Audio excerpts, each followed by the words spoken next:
আওয়ামী লীগ নেত্রী শেখ হাসিনা ভোট তো দেয় নাই, জনগণের লগে সম্পর্ক নষ্ট হয়েছে। যার দলের যখন আন্দোলন শুরু হয়েছে আওয়ামী লীগের ক্ষমতা টিকে নাই। আমরা তো সরকার আছে, সচিবরা আছে, তারপর কি জানি বলে পুলিশ আছে, ইউনো আছে আমার পক্ষে। ওরা কিন্তু আপনার পক্ষের লোক না, ওরা সরকারের লোক। আবার সরকার পরিবর্তন হলে আরেক লোক কাজ করবে তারা, তাদের উপর নির্ভর করে রাজনৈতিক দল চলতে পারে না। অবশ্যই তাদের সহযোগিতা দরকার। তারা যদি দক্ষ হয়, শিক্ষিত হয় সরকারি আমলারা, তাহলে সরকারের কর্মসূচি বাস্তবায়ন সহজ হয়। আমাদের মাননীয় প্রধানমন্ত্রী তারেক রহমানের ভিশন, ইচ্ছা, পরিকল্পনা 5 বছর, তারা দক্ষ হলে, সৎ হইলে তাহলে বাস্তবায়ন হবে। কিন্তু তাদের নির্ভর করে সরকার টিকে থাকতে পারবে না সংগঠন ছাড়া। এই জন্য আমরা যেটা চিন্তা করছি, ভোট দেওয়ার সিদ্ধান্ত অনুযায়ী যে আপনার সদস্য সংগ্রহ আমরা দেখাই নিচ্ছি, সদস্য ফর্ম আমরা ছাপাই নিচ্ছি। আমরা মহিলা দলের যেমন ধরেন মহিলা দলের প্রত্যেক বাড়ি বাড়ি যায় সদস্য করতে হবে। তার সেটা সই করলে বাড়িতে বসে বিএনপি করে, তাহলে জান্নাতের কথা হইলে চলে যাবে না একদিকে। এটা কিন্তু শুধু মহিলা দল করলে হবে না। মহিলা দলের তো আমাদের সংগঠন তো নাই, মহিলা দল কিছুই নেই, দীর্ঘদিন কমিটিও নাই। হেরা মাঝি যেগুলো থায় অঙ্গ সংগঠনের হেডকোয়ার্টার যারা থায়, তারা চায় তাকে লোক চায়। তাকে লোক কি দরকার এখানে মধ্যে? সবাই নিচের লোক চায় উপর থেকে। এখানে জনগণ আমরা যে ভোটের মাধ্যমে হবে কমিটি,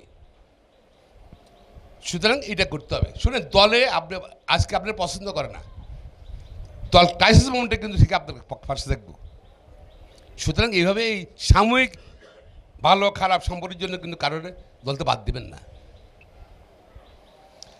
তা আমরা ধরেন এটা এই ধরেন আপনি তো অ্যাকচুয়ালি কোনো করছি, আমরা আগাইছি, আমরা বলেন কে বলেন আমরা কোনো কাজ করছি? এটা মাঝে ভর্তি হওয়ার পর মাঝে কিন্তু পরীক্ষা তো একটা হয়ে গেল গিয়া 26-24, এটাকে আমরা উত্তরণ করতে হবে।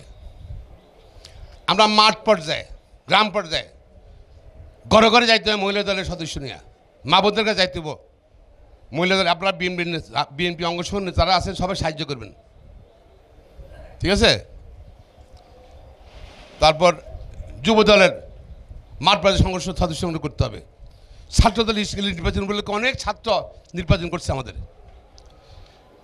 নির্বাচন করছে, ছাত্রদের পাবেন আপনারা মাঠ পর্যায়ে। আপনারা যদি সদস্য করে নেন যদি, তাহলে আমাদের পরবর্তী কমিটি করতে পারবো। আর বিএনপি একইভাবে সদস্য করতে হবে। তবে ওই ভোট বাড়ানোর লাগা গুপ্ত কারণে কিন্তু সদস্য করিয়েন না। করে শিবির করে বা জামাত করে, আবদুল্লাহ ঘুরে তারা সদস্য করেছেন, তার সুযোগ নেই। আগে লিস্ট করতে হবে কারা কারা করে, সত্যিকার বিএনপি করে। আবার অনেকে আওয়ামী লীগের মাসছিল, এখন বিএনপি মিছিল অ্যাক্টিভ হয়ে গেছে, তাদের বেলা সতর্ক থাকতে হবে। কারণ এদের এই মাঠ পর্যায়ের কর্মীটাই ঠিক করে দিবে তার এলাকার নেতা কী হবে। আমরা যেটা রেডি করতেছি ইনশাল্লাহ, ফর্মটা আশা করি আগামী 1 সপ্তাহে ফর্ম দিয়ে দেবো।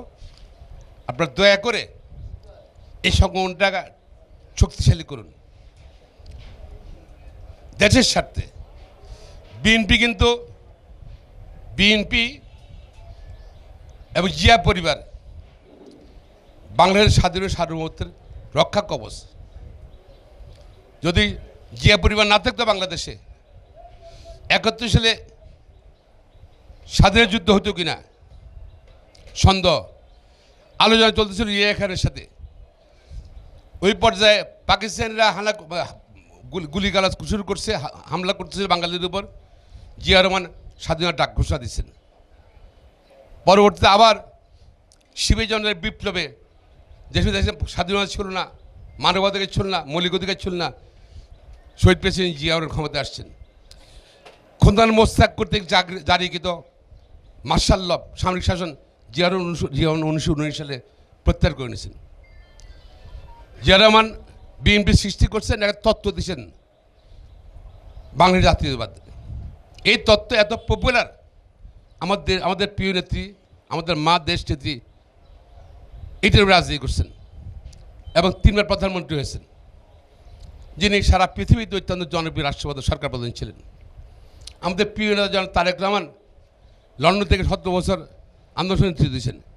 শুধু আমাদের রাজনীতির তত্ত্ব, বাংলাদেশ জাতীয়তাবাদ, শহীদ প্রেসিডেন্ট আদর্শ, সেটাই কিন্তু কারণে আজকে জনগণ আমাদেরকে সাপোর্ট দিয়েছে। সুতরাং জনগণকে সংগঠিত করে রাখার দায়িত্ব কিন্তু বিএনপির সকল কর্মীর, দেশপ্রেমীর সকল কর্মীর কিন্তু। তা আমরা এবার